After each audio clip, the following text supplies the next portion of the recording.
La coopération offre cette particularité d'une caravane traversant le fleuve Maroni sur le bac en direction du Suriname. Un moment rare dans la saison.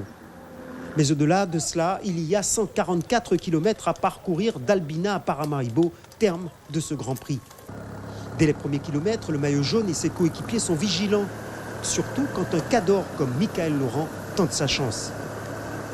Sur les longues lignes droites du tracé, la porte de sortie s'entrouvre pour Denaïs Kando, père et fils, Dylan accompagnant Patrice, ainsi que González Escalante de Saint-Esprit. Au kilomètre 33, 6 hommes font la jonction avec le groupe de tête. Il y a Larry Darche, Herman, Marc-André Buzaré, Van Els, Payet et Jackie Fonclos. Les 9 fuyards unissent leurs efforts pour prendre très vite 1 minute 10 d'avance. Au sein du peloton, pas de panique. Le plus dangereux est Payet à 3 minutes 19. Le maillot jaune et les Madinina contrôlent la course en laissant quand même quelques mal classés sortir. Conséquence, à l'approche du 100e kilomètre, ils sont désormais 19 en tête avec l'arrivée de Walter Grant Stewart du Guyana et Marco Ponte. Ils vont posséder jusqu'à 1 minute 30 d'avance. Mais on sait, tout cela n'ira pas jusqu'au bout. Tiver est le plus malin. À 16 km de l'arrivée, il profite du passage d'une horde de motards pour s'en aller. C'était bien vu, mais bien trop tôt pour espérer tenir jusqu'au bout. Le peloton, lui, revient fort, surtout que l'ultime difficulté, le pont de Paramaribo et sa pente à 15%, attend tout le monde.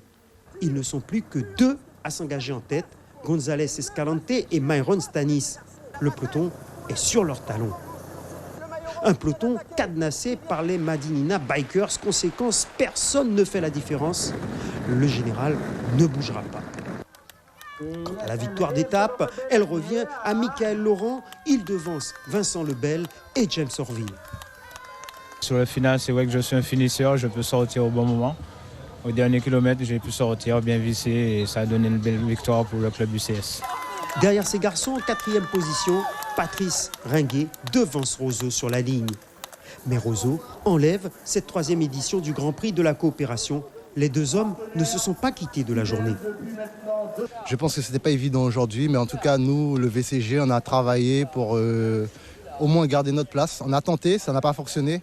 Donc je pense que c'est de bon augure pour la suite des événements. Je pense que l'équipe a été homogène. Nous avons engrangé vraiment des points de compétences pour les prochaines échéances. Et je pense que ça, c'est de bon augure pour nous et pour la suite. Voilà un beau podium, à peine le temps de la remise des prix qu'il faut manger sur le pouce, prendre une douche et repartir en Guyane.